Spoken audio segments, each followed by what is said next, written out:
बिस्मिल्लाहिर्रहमानिर्रहीम। अस्सलाम वालेकुम नाज़रीन, आप यूट्यूब चैनल देख रहे हैं। मैं इमरान खान हूँ। पता नहीं कब तक आपने देखना है, जब तक अल्लाह ताला को मंजूर होगा तब तक आप देखेंगे। हुकूमत तो कोशिश कर रही है कि यूट्यूब चैनल्स बंद करवा दिए जाएँ और जो उनकी इख्तलाफी आवाज़ें हैं वो आप ना सुन पाएँ। लेकिन चलें, अभी तक की जो सूरत हाल मैं आपके सामने रखता हूँ, फैक्ट्स हैं और इमरान खान साहब का एक स्टेटमेंट है और कुछ और ख़बरें हैं। सबसे पहले इमरान खान साहब का स्टेटमेंट, और इस मौके पे उनका स्टेटमेंट बड़ा इंपॉर्टेंट है। आप ज़रा गौर कीजिएगा कि इस वक्त जेल में बैठा हुआ कैदी नंबर 804 क्या कह रहा है। बात यह है कि जिस आदमी को तोड़ने के लिए पूरा सिस्टम एक्सपोज हो गया, जिसको तोड़ने के चक्कर में पूरे निज़ाम ने अपनी बेइज्जती करवा ली, वो आदमी आज भी किस तरह जेल में बैठा है और किस तरह की बात कर रहा है, ये सुनने के बाद जिन लोगों ने इमरान खान को सपोर्ट किया उन्हें मेरे ख्याल में फ़ख्र होगा इस बात पे कि यार हमने ऐसे आदमी को सपोर्ट किया जो डरा नहीं कम से कम। यानी मियाँ साहब को भी लोगों ने सपोर्ट किया था। एक टाइम पे हम भी मियाँ साहब से उम्मीद लगा के बैठे हुए थे, वो गलती हुई हमसे, और बहुत सारे हमारे दोस्त हैं उन्होंने भी मियाँ साहब से उम्मीदें लगाई थी। लेकिन जिसने मियाँ साहब से उम्मीद बांधी थी वो उम्मीद टूट गई और मियाँ साहब ने मायूसी फैलाई। इमरान खान ने वो नहीं किया। स्टेटमेंट सुने आप। वो कहते हैं कि जब एक कौम अपने हक के लिए खुद खड़ी हो जाती है फिर इसको कोई ताकत झुका नहीं सकती। मैं जेल में भी आज़ाद हूँ, मगर मेरी कौम बाहर एक ऐसी कैद में है जहाँ ना आज़ाद अदलिया है, ना आज़ाद जमहूरियत, ना ही आज़ाद मीडिया है। तमाम पाकिस्तानियों को अब अपनी हकीकी आज़ादी के लिए बाहर निकलना होगा। 2 साल से मैं सिर्फ पाकिस्तानी कौम की खातिर जेल में कैद हूँ ताकि आपको कोई गुलाम ना बना सके। अब वक्त आ चुका है कि आप खुद अपनी आज़ादी के लिए खड़े हों और इस जाबिर निज़ाम को शिकस्त दें। मुल्क की खातिर मैंने 12 मुज़ाकरात की बात की, मगर अब मुज़ाकरात का वक्त गुजर चुका है। 26वीं आईनी तरमीम के बाद इस मुल्क में आइन और कानून और इंसाफ को दफन कर दिया गया है। हमें अदालतों से इंसाफ की जो उम्मीद थी वो मुकम्मल तौर पर ख़त्म हो चुकी है। इसलिए अब पाकिस्तानी कौम को मुल्क गिर एहतजाजी तहरीक के अलावा कोई और तरीका लाकानूनियत की इस दलदल से बाहर नहीं निकाल सकता। जो बात मैं आपको कुछ चंद दिनों से कह रहा हूँ कि पाकिस्तान तहरीक इंसाफ अगर उसी स्ट्रेटजी पे गई जो मुझे इतलात हैं कि ये पूरा मुल्क बंद कर देंगे, लोग राशन इकट्ठा करेंगे, बाहर निकलेंगे, अपने अपने इलाकों में पुरअमन तरीके से बैठ जाएंगे और हर चीज़ बंद कर देंगे, ये निज़ाम उनके सामने घुटने टेकने पर मजबूर हो जाएगा। इमरान खान साहब वही बात कर रहे हैं, उससे मिलती जुलती बात कर रहे हैं और वो ये कह रहे हैं कि मुज़ाकरात का वक्त गुजर चुका है। हालांकि इमरान खान साहब की पार्टी के बहुत सारे लोग बेचारे रोज़ाना की बुनियाद पर कोशिश करते हैं मुज़ाकरात कर लें, कोई यहाँ से करता है, कोई वहाँ से करता है। इमरान खान साहब को जाके जेल में बहुत सारे उनके साथी मिले, उन्होंने जाकर कहा जी मेरी ड्यूटी लगाएं मैं बात करता हूँ। कोई और आता है जी मेरी ड्यूटी लगाएं मैं बात करता हूँ। कर नहीं पाया कोई, और मुज़ाकरात कामयाब हो भी नहीं रहे, बल्कि मुज़ाकरात होंगे तो कामयाब होंगे। हुकूमत के साथ जब बात करते हैं तो हुकूमत के इख्तियार में ही कुछ नहीं है, वो तो जेल के अंदर एक मुलाकात भी नहीं करवा सकते, बेचारे इतने मजबूर हैं। तो इमरान खान साहब ने कहा कि एहतजाजी तहरीक के अलावा कोई और तरीका लाकानूनियत की इस दलदल से बाहर नहीं निकाल सकता पाकिस्तानी कौम को। मुल्क गिर तहरीक का मुकम्मल लायामल इसी हफ्ते पेश किया जाएगा। 5 अगस्त को मेरी नाहक कैद को पूरे 2 साल मुकम्मल हो जाएंगे। इसी रोज़ हमारी मुल्क गिर एहतजाजी तहरीक का नुक्ता उरूज होगा। अब किसी से किसी भी किस्म के मुज़ाकरात नहीं होंगे, सिर्फ और सिर्फ सड़कों पर एहतजाज होगा ताकि कौम ज़बरदस्ती के मुसल्लत करदा कठपुतली हुक्मरानों से निजात हासिल करे। 2 टोक पैगाम दे रहा हूँ कि तहरीक इंसाफ का जो ओहदेदार इस तहरीक का वज़न नहीं उठा सकता वो अभी से अलग हो जाए। जिन लोगों ने उनके आगे घुटने टेके हुए हैं वो याद रखें, कुछ अरसे बाद यही लोग इन्हें क्रश कर देंगे और अवाम भी इन्हें कभी माफ़ नहीं करेगी। नेल्सन मंडेला और गांधी तक को दीगर कैदियों से मिलने, किताबें पढ़ने और किताबें लिखने की इजाज़त थी। मैं एक ऐसी कैद काट रहा हूँ जहाँ रोज़ाना 22 घंटे मुझे 6x8 के सेल में बंद रखा जाता है। पुलिस एहलकार तक मुझसे बात नहीं कर सकते। 6 माह से किताबें बंद हैं। मेरे बच्चों से मेरी बात नहीं करवाई जाती। मेरे वकला और साथी मुझसे नहीं मिल पाते। मेरे अहले खाना को 1 हफ्ते बाद चंद मिनट के लिए मिलने दिया जाता है और अक्सर उन्हें भी रोक दिया जाता है। 10 माह से मेरे ज़ाती डॉक्टर से मेरा मुआयना नहीं करवाया गया। पिछले 1 हफ्ते से तो मेरा अखबार और टीवी भी बंद है।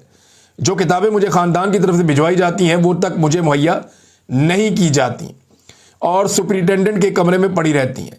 मेरी एहलिया को भी बदतरीन हालात में कैद तन्हाई में रखा हुआ है। इस सब के पीछे एस्टेब्लिशमेंट और इसके बगल बच्चों का हाथ है। ये सब कुछ मुझे तोड़ने के लिए किया जाता है, लेकिन मैं आखिरी सांस तक जुल्म के खिलाफ खड़ा रहूंगा। हमने कबायली इलाकों को कई दहाइयों बाद इनके आईनी और कानूनी हकूक दिलाए और इलाके की तामीर नो और तरक्की के लिए भरपूर वसाइल मुहैया किए। मौजूदा रजीम ने पहले तो 3 साल तक इन इलाकों के जायज़ फंड रोके और अब उनके आईनी हुकूक वापस लेने की कोशिश की जा रही है, जो कि इंतहाई काबिल मजम्मत है। ये वही बात है जो मैं आपको बता रहा था कि कबायली इलाकों से जो है उनका हक वापस छीना जा रहा है। उन्हें खैबर पख्तूनख्वा में शामिल किया गया, उनका बजट उन्हें नहीं दिया गया, आज उनसे उनका हक वापस छीना जा रहा है। हमारे पार्लियामेंटेरियन और नुमाइंदों ने इन इकदामात का बाइकआउट करके अच्छा फैसला किया। हमारे पंजाब के MPs को जाली हुकूमत के बजट के दौरान एहतजाज करने पर मुअत्तल करने के पीछे यही वजह है कि मरियम नवाज के खिलाफ एहतजाज इनको बहुत नागवार गुजरा है। हालांकि हमेशा बजट के दौरान एहतजाज होता आया है। साबिक वज़ीर-ए-आज़म इमरान खान का अडयाला जेल से पैगाम। अब नाज़रीन, ये तो इमरान खान साहब का पैगाम है। उनके बेटों ने जब ये फैसला किया कि वो अब एक तहरीक चलाएंगे, पहले वो अमेरिका जाएंगे, इंसानी हकूक़ की तंजीमों से मिलेंगे, आलमी इदारों से मिलेंगे, साबिक वज़ीर-ए-आज़म और अपने वालिद के बारे में जो कुछ हो रहा है वो बताएंगे, दुनिया को झंझोड़ने की और जगाने की कोशिश करेंगे। शायद क्योंकि वो खून का रिश्ता है तो उनकी बात ज़्यादा ज़ोरदार अंदाज में वो पेश कर सकेंगे और बता पाएंगे। इन दोनों बच्चों का सियासत से कोई ताल्लुक नहीं है, ना वो सियासत को जानते। वो बरतानिया की सियासत में नहीं है तो पाकिस्तान की सियासत में क्या आएंगे, जहाँ के वो शहरी हैं। इनके पास पाकिस्तान का पासपोर्ट भी नहीं है जो मेरी इतला है, और शायद अब पाकिस्तान का वीज़ा भी नहीं है, क्योंकि जब आपने किसी मुल्क में ट्रैवल करना होता है तो आपके पास एक वैलिड वीज़ा होना चाहिए। पाकिस्तान की हुकूमत कोई ज़्यादा लंबा वीज़ा देती नहीं है, लेकिन वीज़े जारी पाकिस्तान की हुकूमत कर देती है बाहर से आने वालों को। ब्रिटिश पासपोर्ट आपके पास है तो आपको फौरी तौर पे पाकिस्तान में वीज़ा मिल जाता है। अब ये बड़ा इंपॉर्टेंट है कि इमरान खान के बेटों ने जब फैसला किया कि ये लोग पाकिस्तान आएंगे, अमेरिका जाएंगे, फिर यहां पे आके तहरीक के अंदर शामिल हो जाएंगे, तो 2 तरह का इसके ऊपर रद्द-ए-अमल आया। एक रद्द-ए-अमल आया जो इमरान खान साहब के हामी है उनकी तरफ से। उन्होंने कहा जी कि जो लोग शिकवा करते थे कि, और वैसे भी ये बात ठीक है कि जो लोग शिकवा करते थे कि इमरान खान अपने बेटे क्यों नहीं लेके आता, अपने बच्चे क्यों नहीं लेके आता, लो जी आ गए उसके बच्चे भी एहतजाज करने के लिए, तो चले ये शिकवा दूर हो गया। दूसरा, तहरीक इंसाफ के लोग समझते हैं कि इन लड़कों के आने से तहरीक इंसाफ, एक आज़ादी, इमरान खान की आज़ादी के लिए तहरीक है, उसको कुछ तकवीयत मिलेगी। हालांकि मेरा इसमें यह सोचना है कि जब पाकिस्तानियों ने कुछ नहीं किया तो वो 2 लड़के पाकिस्तान आने के बाद कितनी तहरीक उठा लेंगे। एक्चुअली जो करना है वो पाकिस्तानियों को करना है। देखिए, इमरान खान ने अपने इसी बयान में एक बात कही है, मैं वो बयान आपके सामने वहीं से वही बात आपके सामने रखूंगा, और जो बात इमरान खान साहब ने कही है उसी में सारी बात का जवाब है। 2 साल से मैं सिर्फ पाकिस्तानी कौम की खातिर जेल में कैद हूं ताकि आपको कोई गुलाम ना बना सके। देखिए, इमरान खान कह रहा है मैं अपनी कौम की वजह से जेल में कैद हूं, अपने बच्चों के लिए कैद नहीं है जेल में। बच्चे तो उसके बरतानिया में रहते हैं, वो तो बेहतरीन जिंदगी गुजार रहे हैं। उनकी जो फैमिली है, जो उनकी वालदा है, उनके पास पैसे भी हैं। ये बच्चे भी बरतानिया में खुशहाल हैं। पाकिस्तान के अंदर तो कुछ तकालीफ हैं, तो वहां पे तो तकालीफ भी नहीं है बरतानिया में। तो इमरान खान अपने बच्चों के लिए तो नहीं लड़ रहा, पाकिस्तान के बच्चों के लिए लड़ रहा है, पाकिस्तान की नस्लों के लिए लड़ रहा है, और मुश्किल तरीन जेल काट रहा है। तो इमरान खान की लड़ाई अगर पाकिस्तानियों के लिए है तो पाकिस्तानियों का ज्यादा हक बनता है कि वो निकल के एहतजाज करें और लड़ाई करें। लेकिन क्योंकि वो इमरान खान के बेटे हैं तो वो बेटे होने के नाते उनका भी हक बनता है, तो वो अब अपना एक फर्ज वो समझ रहे हैं कि जनाब हम बेटे हैं तो हमें खड़े होना चाहिए। लेकिन पाकिस्तानियों का खड़ा होना ज्यादा जरूरी है। इससे जो लोग उम्मीद बांध रहे हैं उन्हें चाहिए वो खुद खड़े होते। नंबर 2, जो लोग मुखालिफिन हैं इमरान खान साहब के, वो ये कहते हैं ये मौरूसियत है। वैसे ये भी एक हद दर्जे का बुग़्ज़ है जो लोग ये कह रहे हैं कि मौरूसियत है। ना कोई ओहदा, ना कोई पोजीशन, ना उन्होंने कभी कोई इलेक्शन लड़ना है, ना उन्होंने कभी कोई काउंसलर बनना है, ना उन्हें इस मुल्क की ज़बान आती है, ना उनका कोई सियासत के अंदर दिलचस्पी है। तो मौरूसियत कहाँ से आ गई भाई? मौरूसियत का मतलब तो यह है कि अपने वालिद की पोजीशन का नाजायज़ फ़ायदा उठाना। जब इनका बाप पाकिस्तान में वज़ीर-ए-आज़म था तो ये फ़ायदा उठाने नहीं आए। मौरूसियत का दावा करने वाले या मौरूसियत का ताना देने वाले उस वक्त कहाँ होते हैं जब शहबाज शरीफ किसी भी मुल्क के दौरे पे जाता है तो उसका एक बेटा जो है वो साथ चला जाता है प्रोटोकॉल लेके, वो वहाँ पे मेहमान खुसूसी बन जाता है हर जगह पे और स्टेट प्रोटोकॉल के अंदर फिरता है। जब नवाज शरीफ वज़ीर-ए-आज़म होता है तो उसके बच्चे बैठ के इंटरव्यूज करते हैं सरकारी अफसरान के कि हमारे लिए काम करोगे या हुकूमत के लिए काम करोगे, सरकार के लिए काम करोगे, रियासत के लिए काम करोगे।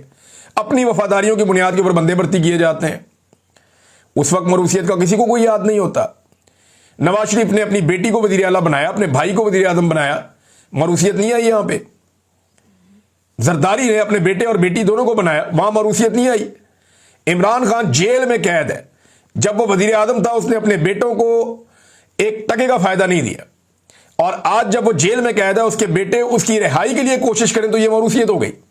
फिटे मुंह, मैं क्या कहूं अब यार, अजीबोगरीब ही सोच है। बुग़्ज़ पता नहीं लोगों को कहां लेकर चला जाता है। अब यहां पे वो ताने दे रहे हैं मरूसियत के। अच्छा, दूसरी एक और चीज है, वो बरतानवी शहरी हैं, कुछ लोग ये कह रहे हैं वो बरतानवी शहरी, तो नवाज शरीफ के बच्चे भी बरतानिया के शहरी हैं ना। इनका तो स्टेटमेंट है कि मेरे भाई बरतानवी शहरी हैं, वो इस मुल्क के शहरी नहीं है, इनके ऊपर यहां कानून ही नहीं लगता। राणा सनाउल्लाह साहब ने एक बयान दिया, उन्होंने कहा जनाब अगर ये इधर आएंगे ना तो फिर इन्हें बरतानवी एम्बेसी बाजियाब करवाएगी, इनके लिए हालात मुश्किल हो जाएंगे। देखिए, बाजियाब उन्हें करवाया जाता है जो अगवा हो जाते हैं। तो क्या राणा सनाउल्लाह साहब ये धमकी लगा रहे हैं कि अगर ये आएंगे तो इन्हें अगवा कर लिया जाएगा और फिर बरतानवी एम्बेसी ही इन्हें छुड़ा सकेगी, फिर इनको छोड़ा नहीं जाएगा या इन्हें गिरफ्तार कर लिया जाएगा? क्या वो ये कहना चाहते हैं बगैर किसी जुर्म के इन्हें गिरफ्तार किया जाएगा? या एहतजाज करना पाकिस्तान में जो आईनी हक है पाकिस्तानियों का, या दो नौजवान अपने वालिद के लिए जो साबिक वज़ीर आज़म भी एहतजाज करना चाहते हैं, तो क्या उन्हें ये आईनी और कानूनी हक नहीं है? उनके पास नाइकॉप तो है, जो मेरी इंफॉर्मेशन है, मैंने एक दो बंदों से पूछा, उन्होंने कहा जी उनके पास नाइकॉप है। ऐसा नहीं है कि उनके पास नाइकॉप भी नहीं है, पाकिस्तान की आइडेंटिटी उनके पास एक है, लेकिन पासपोर्ट उनके पास ब्रिटिश है और उसमें उनको वीजा चाहिए होता है पाकिस्तान आने के लिए। क्या हुकूमत पाकिस्तान वीजा जारी करेगी? देखिए, इन्होंने पहले अमेरिका जाना है, दुनिया से प्रेशर आएगा। अगर तो हुकूमत पाकिस्तान ने वीजा जारी किया तो फिर आप समझ लें कि सूरत हाल कुछ और है। अगर इनको एयरपोर्ट पे आने दिया तो आप समझ लें सूरत हाल कुछ और है। और अगर इन्हें वीजा ही जारी नहीं किया हुकूमत ने तो फिर तो ये पाकिस्तान आ ही नहीं सकेंगे। अगर हुकूमत वीजा ही जारी नहीं करती तो फिर ये पाकिस्तान की सरजमीन पे उतर नहीं सकेंगे, बल्कि पाकिस्तान आ भी नहीं सकेंगे। या अगर वीजा है और हुकूमत वीजा कैंसिल कर देती है तो इन दैट केस भी ये पाकिस्तान नहीं आ सकेंगे। लेकिन बाप से बेटों को ना मिलने देना ये भी एक ज्यादती है। अगर वो अपने वालिद से मिलना चाहते हैं लड़के दोनों, तो उन बेटों का हक है कि वो अपने बाप से मिलें, उसके लिए तो वो पाकिस्तान आ सकते हैं। वहां पे मेरे ख्याल में किसी किस्म की रुकावट नहीं डालनी चाहिए। अब नादरीन, जो खबर बहुत गर्दिश करी है पाकिस्तान में कि चैनल्स के ऊपर पाबंदी लगा दी गई है, तो उसमें ये बड़ी सोची समझी साजिश के तहत किया गया। देखिए, 3-4 नाम ऐसे हैं जिनके चैनल्स का जिक्र नहीं है। बहुत सारे लोग हैरान हो रहे थे, तो मैं बता देता हूं, शहबाज गिल का चैनल, उसका जिक्र नहीं है। वो इसलिए, हालांकि वो तनकीद करते हैं हुकूमत पे, वो इसलिए कि शहबाज गिल का चैनल पाकिस्तान से बना ही नहीं, ये रजिस्टर्ड पाकिस्तान से नहीं हुआ। एक वकार मलिक साहब है, शहजाद अकबर साहब है, इनके चैनल पाकिस्तान से मेरे ख्याल में रजिस्टर्ड नहीं हुए। किसी बड़े समझदार आदमी ने, अंदर के बंदे ने शायद इनको बताया कि ये वाले चैनल आप छोड़ दें, ये बाकी चैनलों को आप 27 चैनल्स को आप रगड़ा लगाएं। तो अब उन्होंने ये कोशिश की है कि ये 27 चैनल्स बंद हो जाएं। ये हो क्या रहा है? ये तमाम इख्तलाफी आवाजों को और जो तनकीदी आवाजें हैं उनको दबाने की कोशिश की जा रही है। ये जो 27 यूट्यूब चैनल्स हैं ना, इनके लोगों को आप देखें तो इनके एक दूसरे से ओपिनियन नहीं मिलती। ये डिफरेंट ओपिनियन के लोग हैं, लेकिन एक दो चीजों पे इनका कंसेंसस है। एक, ये हुकूमत जाली है। दो, ये हुकूमत जो कुछ भी कर रही है वो ज्यादती कर रही है। अदलिया को कंट्रोल कर दिया गया है, इदारों को कंट्रोल कर दिया गया है, इमरान खान के साथ ज्यादती हो रही है। इन बातों पे सबका कंसेंसस है। और ये सारे लोग जो हैं ये चोरी पकड़ते हैं हुकूमत की। जो कोर्ट में वो जजेस और अदलिया को वहां से पकड़ते हैं, जो लोग पॉलिटिक्स को जानते हैं वो इनके पॉलिटिकल डिसऑनेस्टी जो है उसको पकड़ते हैं, जो लोग इकोनॉमी को जानते हैं वो वहां से पकड़ते हैं। तो ये इन सारे लोगों को उन्होंने शॉर्टलिस्ट किया कि इन लोगों को फारिग कर दिया जाए या इन लोगों से जान छुड़ाई जाए।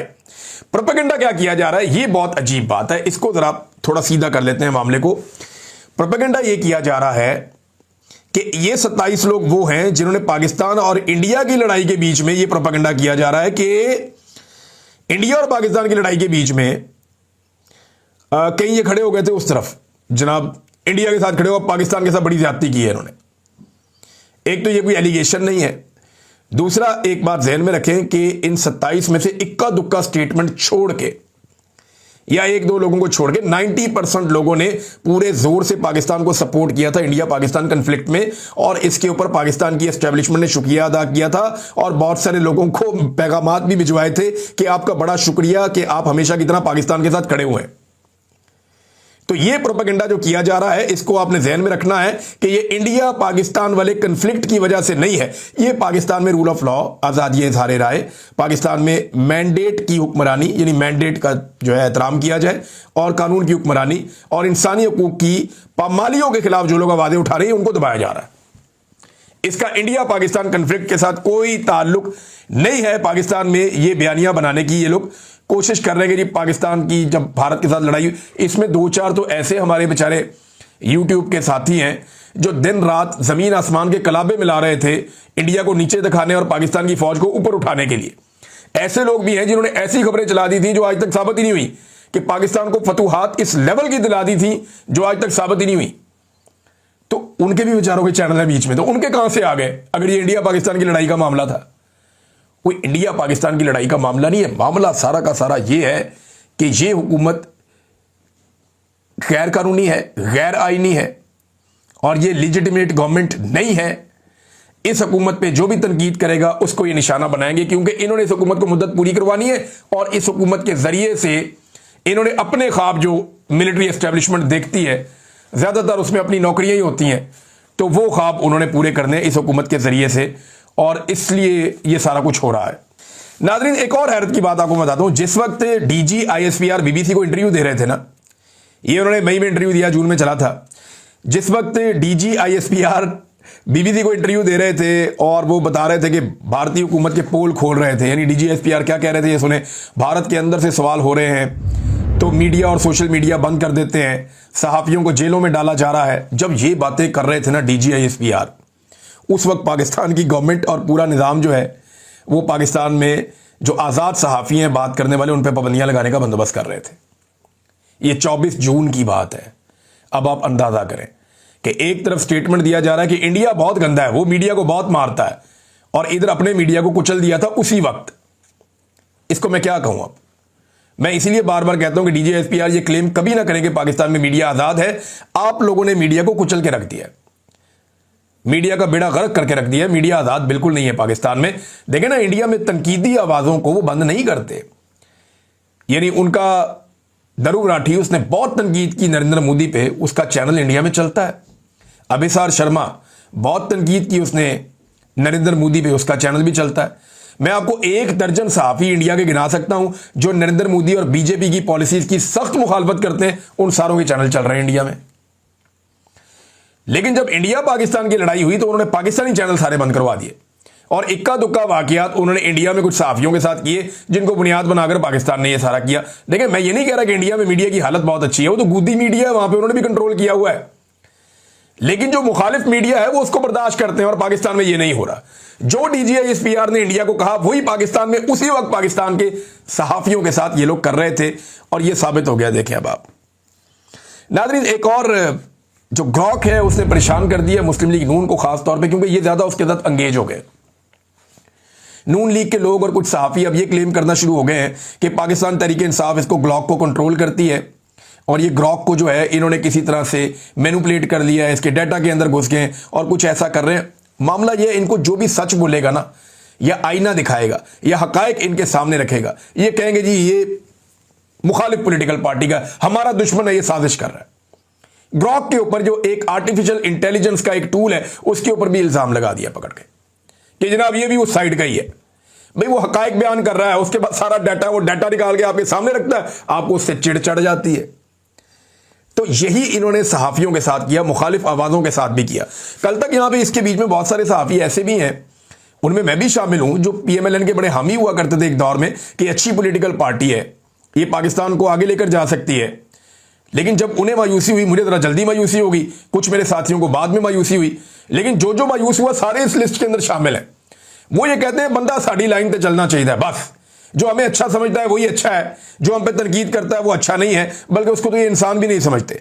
नाज़रीन, शुमाली वज़ीरिस्तान में कर्फ्यू नाफिज कर दिया गया आज के दिन के लिए। अब जब मैं आपसे बात कर रहा हूं तो आज के दिन में शुमाली वज़ीरिस्तान में कर्फ्यू नाफिज रहेगा, और उसकी वजह यह बताई जा रही है कि वहां पर नकलो हरकत है सिक्योरिटी फोर्सेस की, और कर्फ्यू होगा तो बड़े पैमाने पर सिक्योरिटी फोर्सेस की नकलो हरकत तो हो रही है, और वहां लोग जो है बार बार एहतजाज करते हैं, इस बात के शुबे का इजहार करते हैं कि हमारे इलाके में दोबारा से एक ऑपरेशन मुसल्लत किया जा रहा है, खास तौर पे उन एरियाज में जहां मादनियात से मुताल्लिक मामलात हैं, और वो यही कहते हैं कि हमारी मादनियात, हमारे वसाइल पे कब्जे की लड़ाई है और कुछ नहीं है।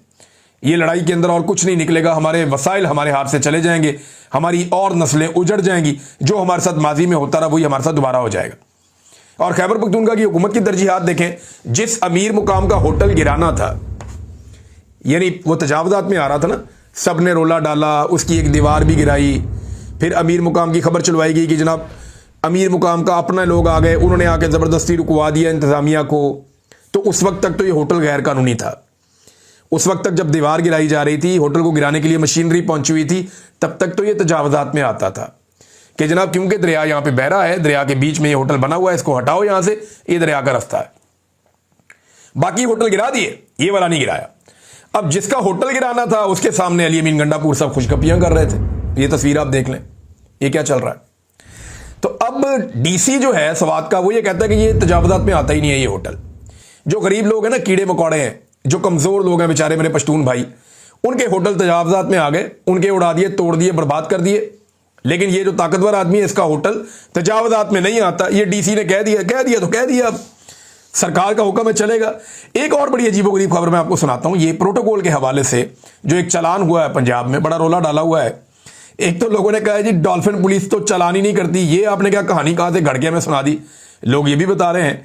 दूसरा, एक ना बच्चर साहब ने बड़ी जबरदस्त बात की, और ये मलिक अहमद खान बच्चर साहब जो अपोजिशन लीडर हैं, उन्होंने कहा जी प्रोटोकॉल गाड़ी का कौन चालान करता है, यानी इनकी तो प्रोटोकॉल वाली गाड़ियां, ये तो प्रोटोकॉल में जाते हैं, तो प्रोटोकॉल वाली गाड़ियों का चालान कौन करता है। कोई 16वीं सदी में हम थोड़ी जी रहे हैं कि आप हमें ऐसे बेवकूफ बनाएंगे।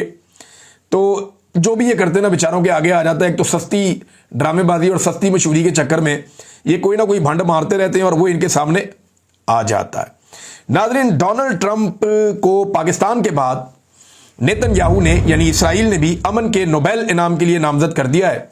ये एक बड़ी हैरान कुन चीज़ है कि डोनाल्ड ट्रंप को पूरी दुनिया में सिर्फ 2 लोगों ने अमन के नोबेल प्राइज़ के लिए नामजद किया। एक फील्ड मार्शल आसिम मुनीर साहब ने जब डोनाल्ड ट्रंप से मुलाकात की, उसके फ़ौरन बाद पाकिस्तान ने नामजद किया, और दूसरा नेतन्याहू ने नामजद किया डोनाल्ड ट्रंप को अमन के नोबेल इनाम के लिए। वैसे जिसको इसराइल नामजद करेगा, नेतन्याहू नामजद करेगा, उसको अमन का नोबेल इनाम तो रिवर्स ही हो जाना चाहिए।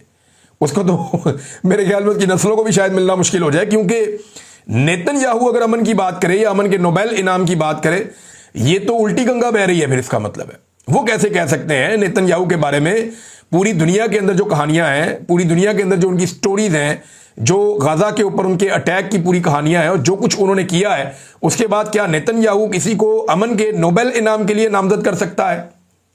इसके ऊपर बाद में और भी बात करेंगे। मेरा टाइम ज़्यादा हो गया, अब तक के लिए इतना ही। अपना ख्याल रखिएगा, अपने इस चैनल का भी, और वीपीएन का बंदोबस्त करना शुरू करें आप सारे। अब वीपीएन इंस्टॉल करें, बहुत सारे मुफ्त मिलते हैं, मैंने पहले भी आपको बताया था, फिर बताऊंगा कौन कौन से।